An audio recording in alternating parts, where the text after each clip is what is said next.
All right, how's it going? Welcome back to another video in the series here on linear algebra. In the last video, we introduced the notion of these things called vector products, right? Which in the beginning, it was completely motivated by saying that when we're working with a vector space whose elements are vectors, there are two operations that can be applied within a vector space. We can add two vectors together, and then we can multiply a vector and a scalar.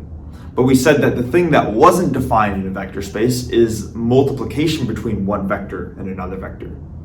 So because of that, we need to come up with sort of these alternative notions of what it means to take a vector product. And that's kind of what we were doing in the last video, right? Where we started by talking about this thing called the dot product between two vectors. And then once we went through that, we moved on to this thing here called the cross product. And then once we had discussed what each of those were and some of their properties, we combined them together into this composite triple scalar product, right? And the last video was a lot of introducing these vector products in a general sense, talking about just a dot product between two arbitrary vectors or a cross product between two arbitrary vectors, kind of like the expressions that I have up here. But we didn't go into too much detail on going through specific examples of how to, of actually showing the process for calculating a dot product between two vectors, or showing the process for calculating a cross product between two vectors. And I think that in a video series where it's not so much a pure math topic, although it can be studied in the context of pure math, it's kind of a halfway point between pure and applied math. I think that because this gets used a lot, not only in more advanced math courses, but also essentially every calculus-based physics course, these are kind of cornerstone operations, that it's worth spending a video going over specific examples of how to compute these various types of products. So because of that is what this video is going to be about. It is going to be about how to actually calculate, or going through specific examples of calculating dot products and cross products, as well as going through some applications of where these things show up. And what I'm specifically talking about is like the triangle inequality, the Cauchy-Schwarz inequality, and various inequalities that involve dot products or cross products. So hopefully that makes sense.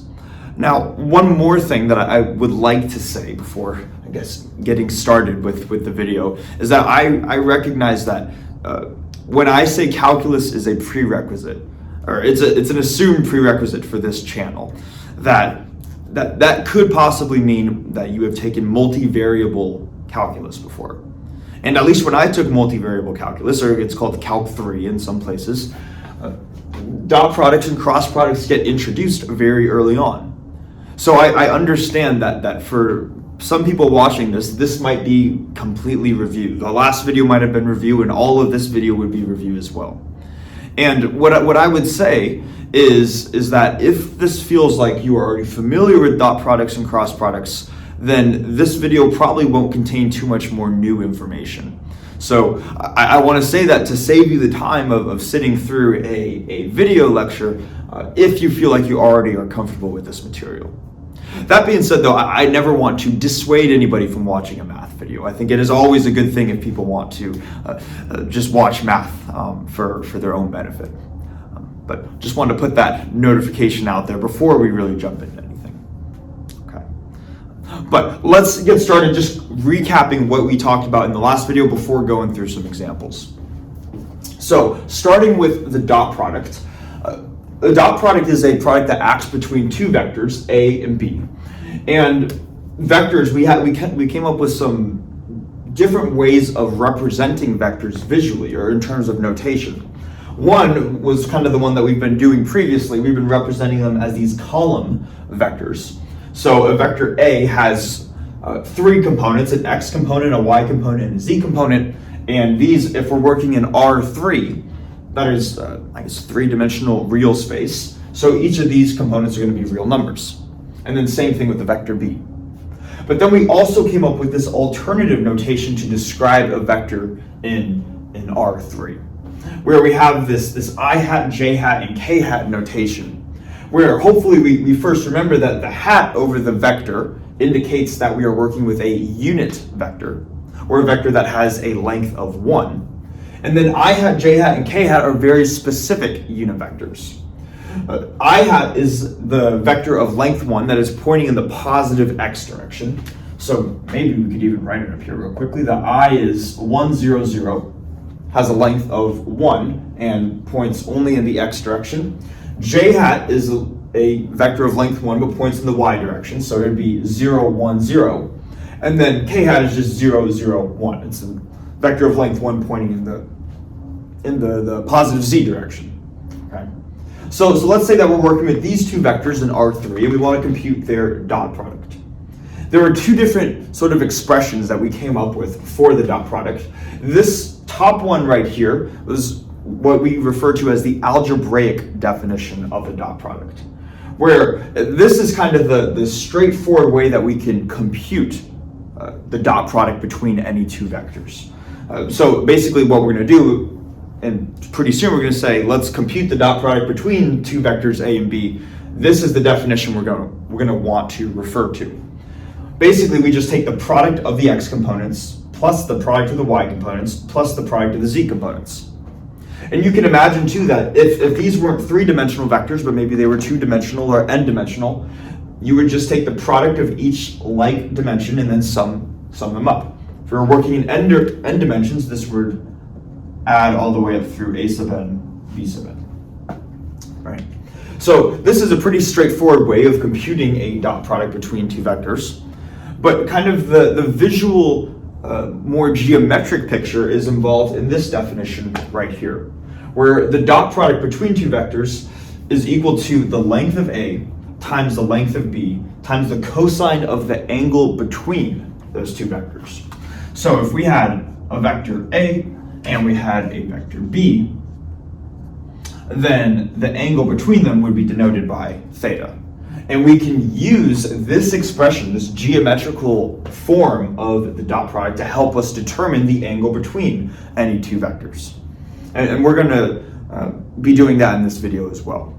So just as a summary, this is probably the go-to way for actually calculating a dot product.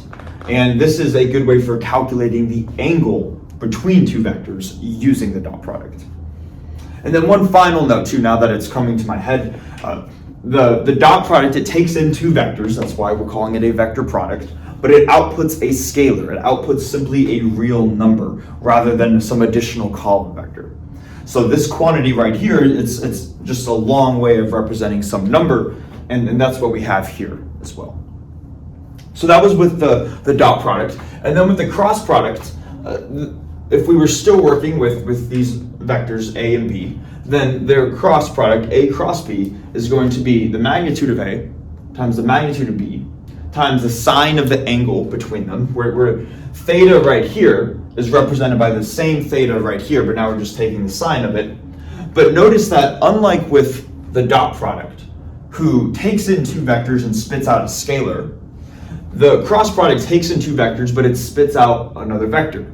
And that's where we introduce this notion of n hat, right? Where the hat, of course, indicates that it is a unit vector of length 1. And n says that it's pointing in the normal, or another way of saying that, the perpendicular direction.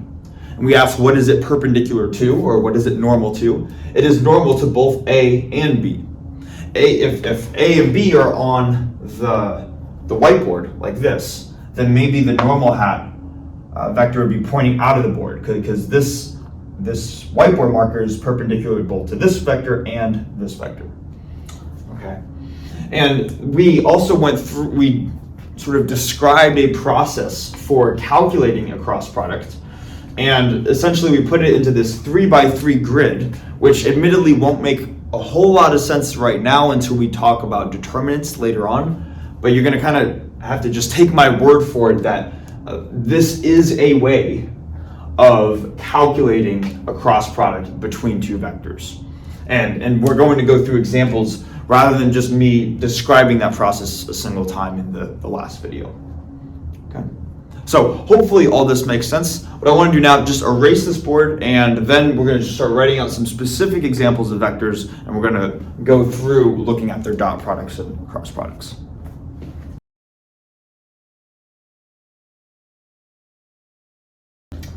All right, so made up two vectors in R3 here called A and B, and our goal is going to be to take both the dot product between these two as well as the cross product. And as I'm going through this video too, I would highly recommend to pause the video, if this is stuff that is new for us, to pause the video, try to work through it yourself, and get to a certain point where either you get an answer or you get stuck. And once you feel like you're at a point where you're either done or you're confused with something, then unpause the video to kind of use this as a solution manual in a sense, using a way of checking your work. Okay. So first thing we're going to do is we're just going to compute the dot product between these two vectors. So I want to compute A dotted with B. And to do that, we're going to take the product of the x components, and I'm just going to write this out very thoroughly because I'm assuming that all of this is still new, right? So we're going to take the product of the x components, so the top components, which is going to be 3 times 1, plus I'm going to then take the product of the y components, which is negative 2 times 0, plus finally we're going to take the product of the z components, which is 4 times 7. And if we just evaluate this, 3 times 1 is 3, plus negative 2 times 0 is 0, plus 4 times 7 is 28. So 3 plus 28 is 31. So we could see now in a very specific example that the dot product takes in two vectors, but it just spits out a scalar, a real number, 31. Okay. So hopefully you got that as well. And I should mention too that I'm just making these numbers up on the fly, so I'm doing this math on the fly. So I sincerely hope that I do not make a typo at some point along the way. But this is how we can compute the dot product. And maybe before we go on to the cross product, let's now say that we want to compute the angle between these two vectors, A and B. And of course, what we could do is we could try to draw out a three-dimensional plane like this, or maybe we said this was x, this was y, and this was z, or something like that. Try to draw out what these two vectors are in three-dimensional space and try to calculate or eyeball an angle between them. But hopefully we see that the cross product is a much more compact way of finding the angle between them. So let's remind ourselves how to do that. So we use the geometrical definition of the dot product. A dot B is the magnitude of A times the magnitude of B times the cosine of the angle between them. So if we want to solve for theta, we first get cosine of theta by itself. And we can do that by dividing the magnitude of A and the magnitude of B over to the other side. So that way this is the numerator, A dot B. And we're dividing by the magnitude of A times the magnitude of B. And then theta is simply going to be the inverse cosine of this right-hand side. So we're going to have theta is inverse cosine of A dot B over the magnitude of A times the magnitude of B. Right? And now all we have to do is just to plug in the components into this fraction, and then we're going to be done. So we've already computed A dot B, and again, the straightforward way of computing a dot product is through the algebraic definition. Just take the product of the like components and then sum them up. So we already computed that to be 31. So we know that the numerator here is 31. So let's write this out as the inverse cosine of 31 divided by the magnitude of A and the magnitude of B. So that's going to be our next task, to calculate the magnitude of these two vectors. At this point also, I would recommend pausing the video to see if we remember how to calculate the magnitude of A and the magnitude of B. Okay. So assuming we pause the video, we would treat this kind of like how we would just find the distance in three-dimensional space. It's kind of like the generalization of Pythagorean's theorem. Pythagorean's theorem says that if you have a right triangle, C, A, and B, then we know that C squared equals A squared plus B squared.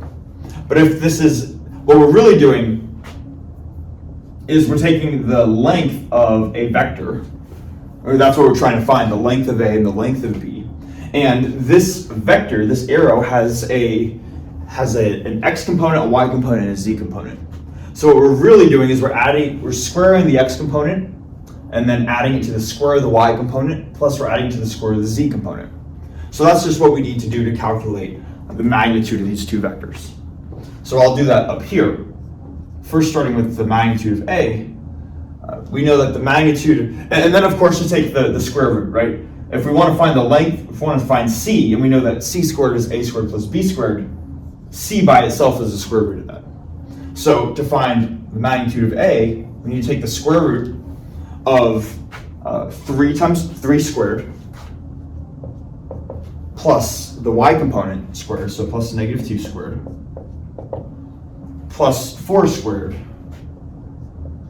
And let's see, that should be 9 plus 4 is 13, plus 16 is 29. So this should give us the square root of 29. Okay, let me erase this for now. We're going to just do the same thing with the magnitude of b, and especially now, if we're still struggling, I would still recommend to try this yourself to see if you get the same thing as I do.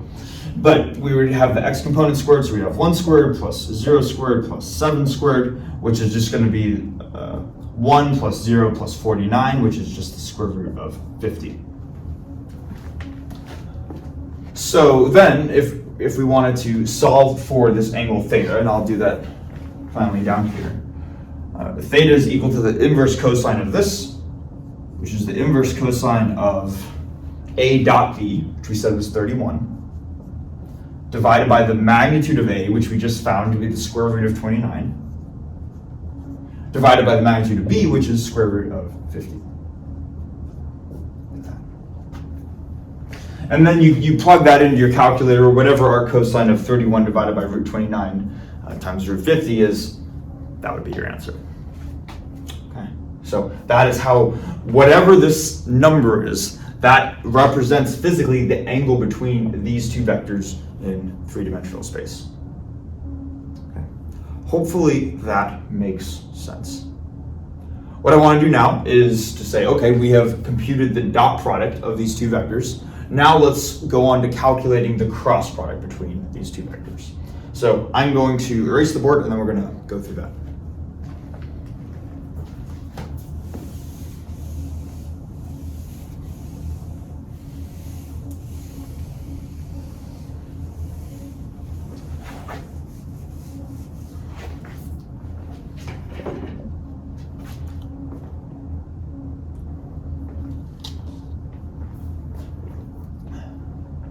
All right, so now we're going to take the cross product between A and B.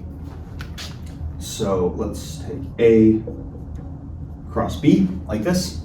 And the methodology, what I want to do still is to simply just write out what the methodology is. What is the process that we can use to calculate this resulting vector, A cross B? And again, what I want us to take out of this is first, what is the process for doing it? How do we calculate it? But also just to keep in mind the significance of what this represents. What it represents is that we are going to be finding a vector, another three-dimensional vector that is perpendicular to both, or normal, to both this vector A and this vector B at the same time. So we are finding a new vector that has that property.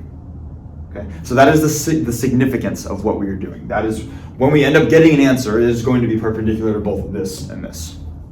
Now, how do we do that? Well, we said that we put this in sort of this 3x3 looking grid with these vertical bars on the outside. And we have vertical bars for a reason, which we'll get into later in the video series. But the first row is going to be filled with the various unit vectors that these are associated with. So the top row would be I hat, j hat, k hat. Then the middle row would be the components of the vector A. So we'd have 3, -2, 4. So 3, -2, 4. And then bottom row is just going to be the components of B. So it's going to be 1, 0, 7. Now, to actually sort of use this to help us calculate, let's remember the process. So we are going to be calculating a vector that is perpendicular to both, and in the general case, it's going to have both an x, a y, and a z component. Or in other words, it's going to have I hat, j hat, and k hat components. So what we are going to be doing is figuring out how to calculate what each of those components are. Starting with the I hat component, the way that we can calculate that is to look at where I hat is within this 3x3 grid, ignore the row that it's contained in, and ignore the column that it's contained in, leaving us with this 2x2 block of numbers. Once we have that 2x2 block of numbers, what we are going to do is we are going to multiply the main diagonal elements subtracted from the off diagonal elements, where the main diagonal goes from the top left to the bottom right, and the off diagonal goes from the top right to the bottom left. So here's what we mean. To calculate the I hat component, we're going to take the main diagonal, negative 2 times 7, and then we're going to subtract the off diagonal, which is 0 times 4. That is just for the I hat component alone. Okay. Now, to calculate the j hat component, we do something similar, where we ignore the row that j hat is in and the column that j hat is in, leaving us with, I guess, these guys right here and these guys right here. This would be like a 2x2 block. But one more additional property that, again, will make sense later in the video series is that as we go through across this row, going from I hat, then to j hat, then to k hat, we need to alternate the sign in front of this expression. So with I hat, we start with a positive, j hat is simply going to start with a negative, and then k hat is going to be a positive. But we are alternating the sign, so now we're at a negative because we are at j hat. And then we just go through the same process of taking the main diagonal minus the off diagonal. So 3 times 7 is the main diagonal, minus the off diagonal, which is 1 times 4. So that takes care of our j hat component. And then finally for the k hat component, we went plus, minus, and now we're going to go back to plus again, which is why we have a plus sign in the beginning. And then we just go through the same process that we did with the first two, where we ignore the row and the column that k hat are contained in. So we ignore this and we ignore this, and that leaves us with this 2x2 block right here, and then go through that same process of taking the main diagonal, 3 times 0, subtracted from the off diagonal, which is 1 times negative 2. We don't want to forget the negative, of course. This is in the k hat. Right? And now it's just a matter of evaluating what this is. So, starting with the I hat component, negative 2 times 7 is negative 14. So we have negative 14 minus 0 is just negative 14 in the I hat direction. Takes care of our x component. As for j hat, we're going to have 3 times 7, which is 21, minus 1 times 4 is 21 minus 4, which is 17. But then we have a negative out front, so we're going to have minus 17 j hat. And then finally for the k hat component, we're going to have 3 times 0, or 0, minus 1 times negative 2. This negative cancels with this negative, giving us just a positive 2 in the k hat direction. So we get this resulting vector, and this would be our answer. This would be what the cross product between the two vectors A and B are. And again, I know I'm saying this multiple times, but I'd rather over-repeat myself than not say it enough. This vector, what it physically represents, it is going to be perpendicular to both A and to B. Okay? And maybe actually, just to prove that point, let's, this would be good. I wasn't originally thinking about this, but this would be a good way to test some of our knowledge. If I claim that this is true, I claim that this vector is going to be perpendicular to both A and to B. My question then to you guys is, how could I show that? Actually, yeah, just how could I show that? And maybe take a minute to pause the video to think about that if we're unsure. Okay, So assuming we paused the video, we talked a little bit about in the last video that a way that we can determine if two vectors are perpendicular is through the dot product.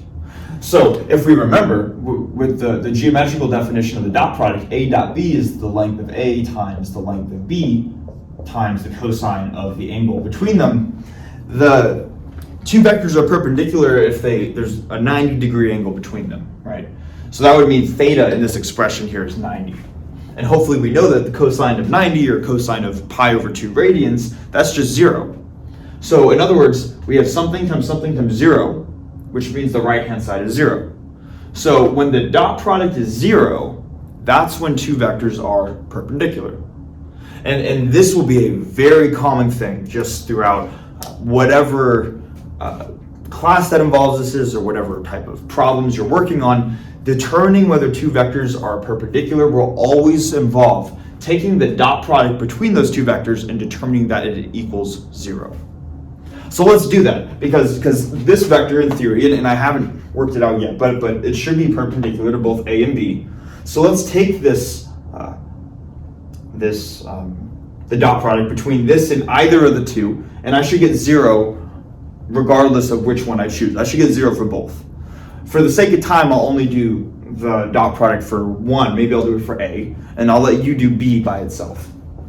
So let's see here. We're going to have A, this vector, and I want it dotted with this vector. So A dotted with, let's remind ourselves what this equals. This is equal to A cross B. And the way that we take this dot product between this vector and this vector that's boxed right here is we take the product of the x components, so 3 times negative 14. So 3 times negative 14 minus 2, or plus negative 2 times negative 17. So plus negative 2 times negative 17. I'll write the final component down here. The product of the z components is going to be plus 4 times 2. 4 times 2. And if we evaluate this is risky in my head. Let's see, 3 times 14 is 28 plus 14, 42. So it's going to be negative 42 for the first component. Then this expression, negative 2 times negative 17 is just 34. So then we're going to have plus 34, and then this right here, 4 times 2 is plus 8.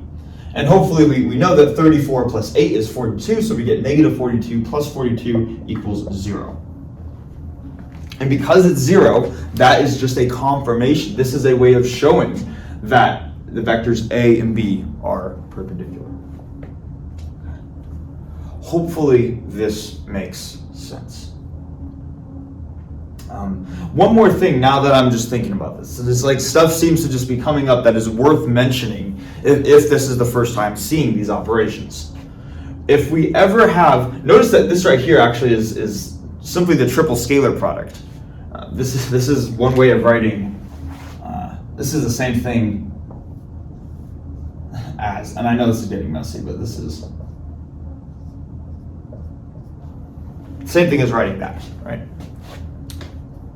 And what's going to be true is that if we know, basically, if we have a triple scalar product and two of the inputs are the same,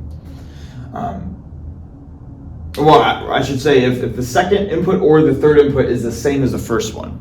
So in this one, the second is the same as the first one, but also if this was a B right here, where the third was the same as the first, we're guaranteed to get 0. And more explicitly, when written out this way, I hope it makes sense why.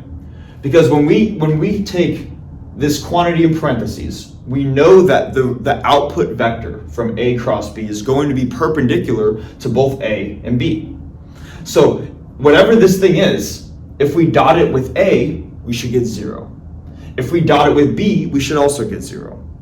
So whenever we have, so we can almost compute these things automatically in our head. And I could even ask the question, and I just said the answer, but someone might ask the question, what is B dot A cross B? For any arbitrary three-dimensional vectors, whatever A and B could be. And we automatically know the answer has to be 0. This thing has to be perpendicular to B, because B is one of the inputs of the cross product. And then when we take something perpendicular with B, dotted with B, we get 0. So we know the answer is 0 without even having to look at any of the components. So this is how we can use these things to geometrically help us solve these types of problems as well. I hope this makes sense. Now, I think what I want to do too is, I feel like if I were to go through too much more, just like specific examples, it would almost be overkill. I want to go through some applications as well to kind of keep the video relatively concise-ish, and to cover some of these inequalities that are going to start to show up, and identities as well later in the video series. So I'm going to erase the board and then we're going to go through those next.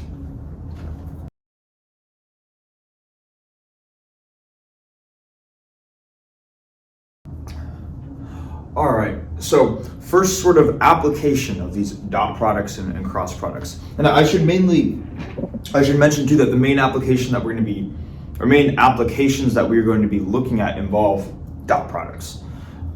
Cross products are definitely still useful, but at least in terms of the inequalities and this thing right here, talking about the length of a vector, we're mainly going to be interested in dot products.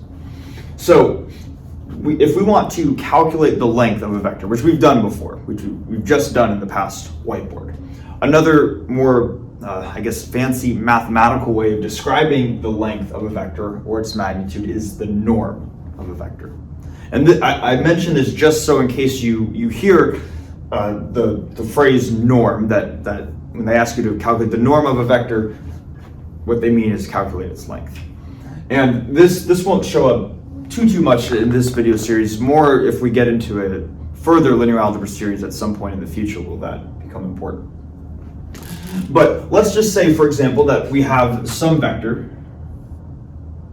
in two-dimensional space, so in R2, not R3. I said R2 and I wrote R3. And maybe this vector is pointing in the diagonal direction, but we could break it up into its vertical and horizontal components, which I'll conveniently call A and B, and I'll conveniently call the length of this vector C. If you were to ask to calculate the length of this vector, we would know how to do that from Pythagorean's theorem, right? We would simply say that C squared equals A squared plus B squared. Take the square root of both sides and you get that C is the square root of A squared plus B squared, right? But what I want us to get familiar with is to just have a way of rewriting what we already know. And let's say that the length of this vector is C. Let me call this vector V for vector. So the length is C, but we're taking the magnitude or the norm of V. So let's say now too that if V is a vector in R2, another way of writing this is by a column vector which has components A and B, so it'd look like this. Okay. Now, why am I writing it this way? Why am I introducing this notation? Well, what I want to do now is I want to take the dot product of V with itself, and we will see the significance of doing that in a second. But let's just quickly compute that, and maybe if it's still relatively new to you and not obvious yet, I'd recommend trying this yourself and then check back in once you've done that. Probably should have given you a little more time to pause the video, but hopefully this makes sense. If you take a dot product of a vector with itself, it's the same thing as AB dotted with AB, right? Where you take the product of the x components, you get a squared, plus the product of the y components, you get b squared. Now notice that this thing is just whatever is inside the square root of the magnitude of v. So maybe if we were to just square both sides of this, we would get that. Bring this over here. Squaring both sides of this equation, we would get the magnitude of v squared on the left-hand side equals a squared plus b squared. So the point of saying this is that any vector in a dot product with itself, another way of understanding what that means is it is the length or the magnitude or the norm of that vector, quantity squared. So another way of calculating the length of a vector, or another way of thinking about calculating the length of a vector, is to take this quantity equal to this quantity and just take the square root of both sides. And this is what I want to get at. So a compact way of taking the length or magnitude or norm of a vector is to take just the square root of this vector in a dot product with itself. Okay. And we are going to be using this notation a decent amount throughout the rest of the video series, but even in the upcoming applications on looking at various inequalities. So hopefully this makes sense. And what's nice about this too, I used the two-dimensional example R2 simply so we could refer back to the Pythagorean theorem. But of course, while the cross product is only defined in R3, in three-dimensional space, the dot product is defined in any number of dimensions. Whether we're working in R2, R3, or Rn, it doesn't matter. So this expression right here is nice because even if we're working with n-dimensional vectors, whatever n is, this is a clean, compact way of calculating what the length of that vector is in n dimensions.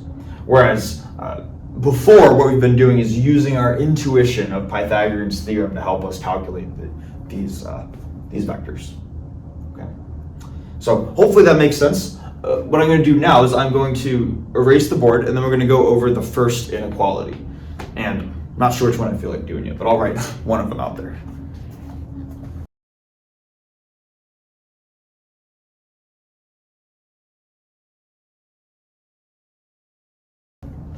All right, so we have the Cauchy-Schwarz inequality here, and I recognize that the first name in the inequality, it might not look how it's pronounced, but this is called Cauchy. So we have Cauchy-Schwarz, and here's what the inequality is. It says that if we have two vectors, x and y, and they're in Rn, so this could be R2, R3, whatever you want n to be, and then we have that this inequality is satisfied, where the magnitude of the dot product, x dot y, has to be less than or equal to the magnitude of x multiplied the magnitude of y. Okay. So first, I want to go through proving this. How can we actually show this?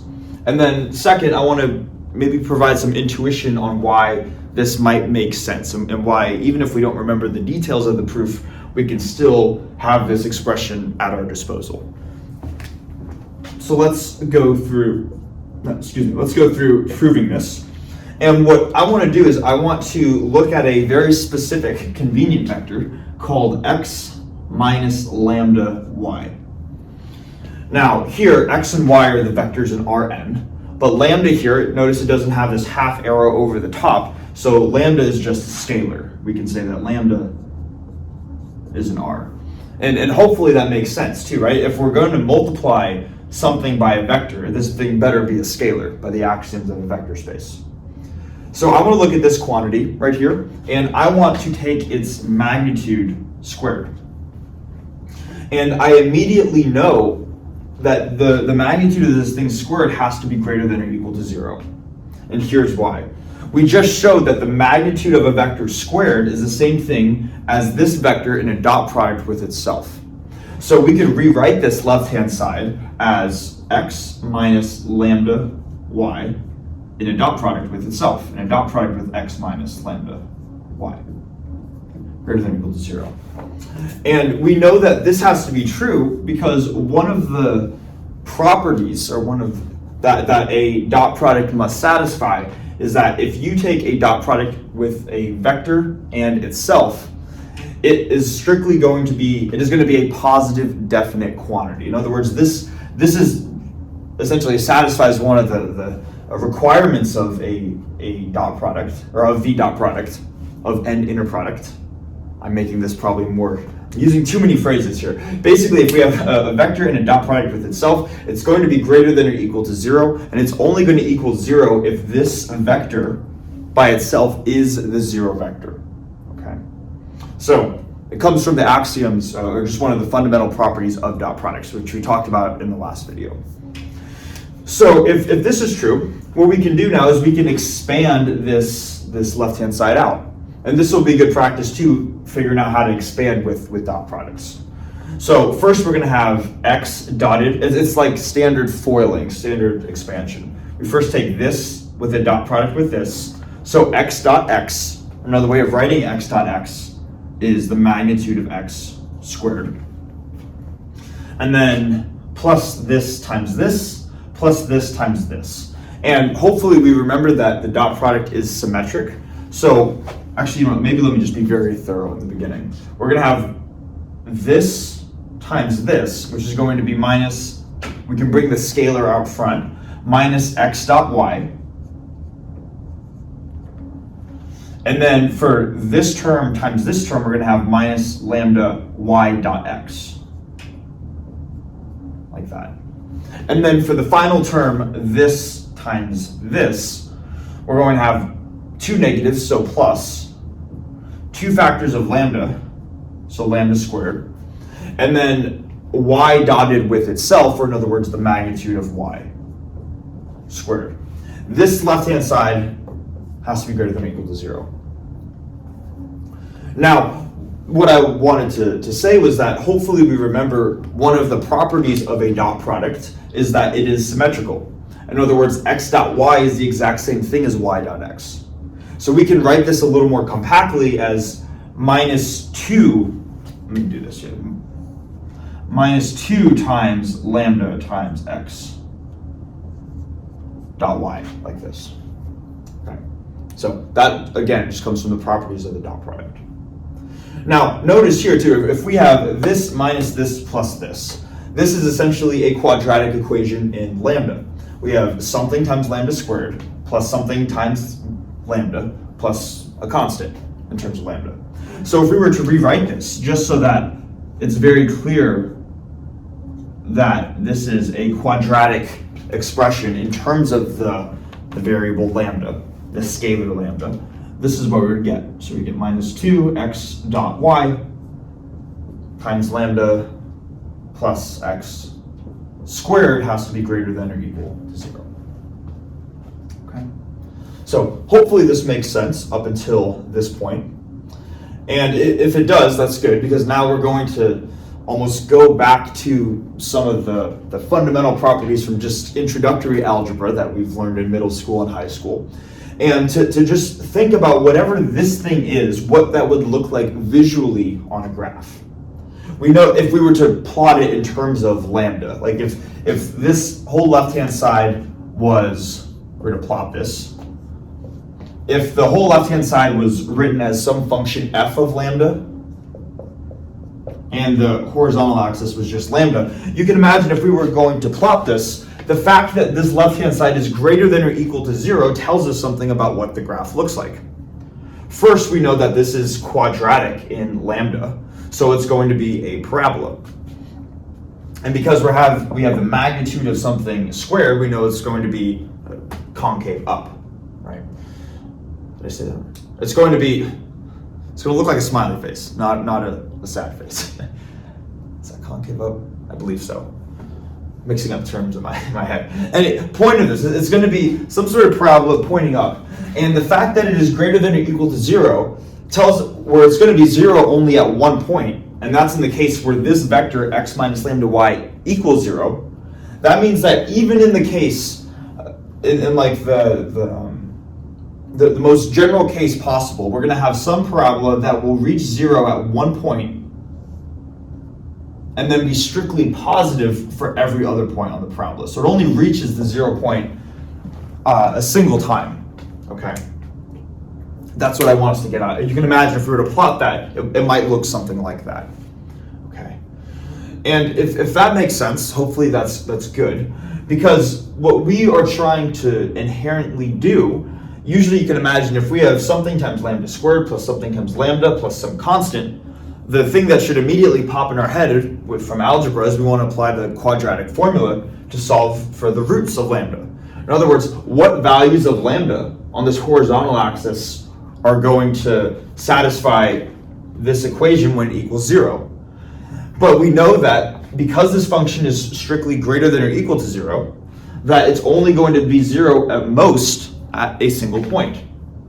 So that tells us something about the possible values of lambda. That tells us that even though we have a quadratic expression for lambda, where there should inherently be two roots, that we see if we were to try to plot this on the x-axis where lambda is a real number, there's only going to be one real root at most, if any. Right? So what that tells us something about the discriminant of this expression right here. And if the word discriminant sounds unfamiliar, let's just remind ourselves what that is. So let's say we were to solve for lambda through the quadratic equation. We'd have the standard negative b plus minus square root of b squared minus 4ac over 2a. The discriminant is simply going to be this quantity right here, like the square root part. Or I should say the b squared minus 4ac part. And a lot of times you'll see notation-wise, they'll use the Greek letter delta, or just the triangle to denote the discriminant. They'll call it b squared minus 4ac. And I claim that we know something about this thing called the discriminant based off the fact that there's at most only a single real value. Because you can imagine that if b squared minus 4ac was greater than 0, then that would, when we plug it into the square root, we're going to get some square root of some positive number, so we're going to get another real number, and then there would be two values of lambda, two real values that lambda could have. So the fact that we have at most a single root tells us that the discriminant cannot be greater than 0. In other words, it can only be less than or equal to 0. And in the case where it is, or I should be not right. Sorry. The discriminant is this. I should not be writing inequality signs. But what I want to say is that the discriminant should be less than or equal to 0. That's what I meant to write. It's going to equal. You can imagine when this equals 0, we have the square root of 0, or just 0, and then we only have one real value of lambda. So in the case where the discriminant equals 0, that's the case where we have one real value. In the case where we have the discriminant being less than 0, that's where we just don't have a real value at all. And this is the case that we're working with here. So what I'm trying to say out of all of this is that the fact that this equation, or this inequality right here, is greater than or equal to 0 implies that the discriminant b squared minus 4ac has to be less than or equal to 0. I hope we followed that. This is like some of the nitty-gritty details from algebra, but it is still important that we remember these, right? So if this makes sense, let's just start to plug stuff in. So into this inequality here, that the discriminant has to be less than or equal to 0. So let's just first write out what this discriminant is. On the left-hand side, we're going to have b squared, and this is going to be b, so we're going to have 4, because 2 squared, right, times x dot y quantity squared, or in other words, x dot y, x dot y squared. X dot y squared, like this, okay? Minus, so that's the b squared term, and then we have minus 4ac, so minus 4, and then we say, what's a? All right, well, that's going to be this term right here. Magnitude of y. And then, let's see. And then, sorry, I got sidetracked. And then we have c, which is going to be magnitude of x squared, right? Greater than equal to 0. Or no, sorry, less than equal to 0. Less than equal to 0. I apologize. Right, this is delta less than or equal to 0. Then we can essentially just simplify from here, and then we're going to get that this expression is true. So we add this term to the other side, so then we're going to get that 4 x dot y squared is going to be, let's see, less than or equal to 4y squared x squared, like this. And then we can cancel out the factors of 4, square root both sides of the equation. And when we do that, we're going to get that absolute value of x dot y is less than or equal to absolute value of x times absolute value of y. The Cauchy-Schwarz inequality. And just to as a final thing, the thing that I was getting sidetracked on in my head is that the reason why we can have the absolute magnitude signs right here is because this quantity came from taking the square root of this quantity, x dot y quantity squared. And we know that anything squared is positive, so therefore this quantity also inherently should be positive. But the dot product x dot y could be negative by itself, but in order to make sure that it's positive, that's why we include the absolute magnitude signs. Therefore, that is a proof of the Cauchy-Schwarz inequality. So hopefully this makes sense. What I'd like to do right now, and maybe I'll just, because this will be a real quick example, I'll do this as I'm erasing the board, is I want to go through hopefully an intuitive reason for why this has to be true, as opposed to simply just proving this, because we will want to have this inequality at our disposal. So these are vectors in Rn, but let's say now that x, let's just work in R2 to keep this short. Let's say that x is negative 1, 2, and then let's say that y is, I don't know, 3, 1, or something like that. And then let's plug it into here and show why this is necessarily true. So on the left-hand side, we have x absolute magnitude of x dot y. So x dot y is negative 1 times 3, or negative 3, plus 2 times 1, which is 2. So we, on the left-hand side, we get the absolute value of negative 3 plus 2, and then on the right-hand side, we need to take the absolute value of x, or in other words, the square root of x dot with itself. And when we do that, we're going to get 1 squared plus 4 squared, square rooted. And then for the magnitude of y, take the square root, we're going to get 3 squared plus 1 squared like this.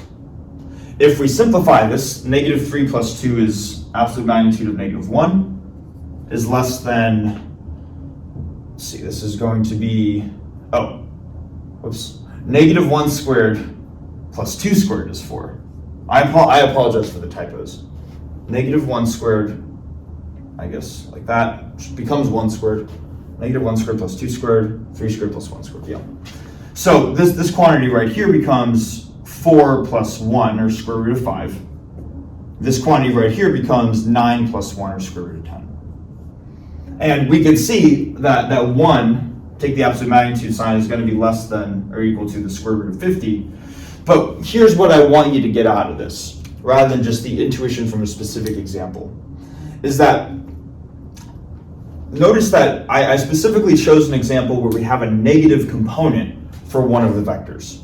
And with the negative component, when we take x dot y, and then we put the absolute magnitude on the outside, what we are getting here inherently is we are getting a number 3 and a number 2. But there is some cancellation between them. Rather than them having the same sign, they could have mixed signs. And rather than getting negative 5 or positive 5, we're just going to get negative 1. We are getting the result from taking whatever is inside the absolute magnitude sign. This number is smaller in magnitude than both 2 and 3. The reason why is because there is some cancellation from the mixed signs. As opposed to here, when we take the absolute magnitude of x, even though there's a negative in here, the fact that we are squaring it immediately gets rid of any mixed signs. So we have nothing but positives here, nothing but positives here, which is going to inherently lead to larger quantities. So for our intuition, hopefully this makes sense, because on the left-hand side, there could be dot products there could be mixed signs with the dot product that cause this to get smaller, whereas there's no possibility for mixed signs, and we're only going to have positive quantities, which inherently makes sense that this is going to be larger. Hopefully that makes sense. This is intuitively how I remember the Cauchy-Schwarz inequality.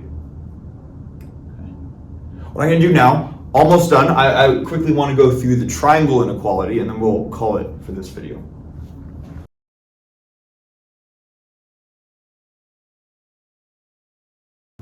Okay, on to the final part of the video, which is the triangle inequality.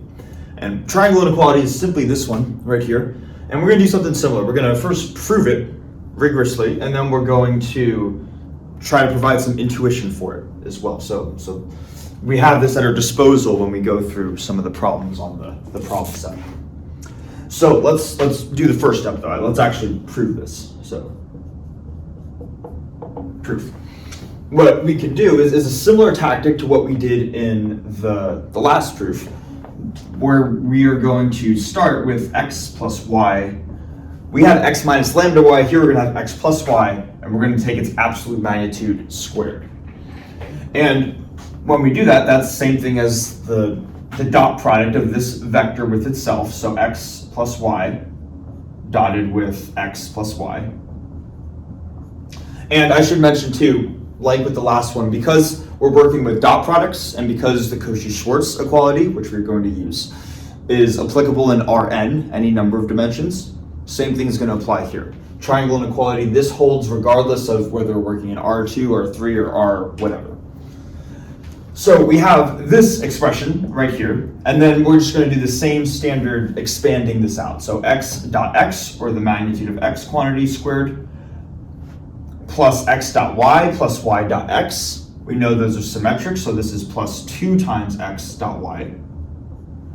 And then finally, the last term is plus the magnitude of y squared, plus y dot y, right? And now here's the point where we can use the Cauchy-Schwarz inequality. We're going to ignore the first term and the last term, so I'm going to write x magnitude squared plus something plus y magnitude squared. But what did the Cauchy-Schwarz inequality tell us? It told us that absolute magnitude of x dot y has to be less than or equal to absolute magnitude of x times absolute magnitude of y. Like this, right? So we know that this side, which includes a dot product, should be less than or equal to the same everything else, except rather than having the dot product, we're just going to have the product of the absolute magnitude of the two vectors multiplying themselves. So this should be less than or equal to 2 times the absolute magnitude of x times the absolute magnitude of y, like this. So going from here to here is Cauchy-Schwarz inequality. And then the final line essentially is just saying, okay, if we were to sort of compactify it, that's probably not the best word, but going from here to here, we expanded this dot product, right? So if we were to try to write this a little bit more compactly, just kind of going from here back to here, essentially what would we get? We would get the absolute magnitude of x plus the absolute magnitude of y, quantity squared. And hopefully this makes sense, and you can easily imagine if you were to expand this expression out, you get the same thing as this.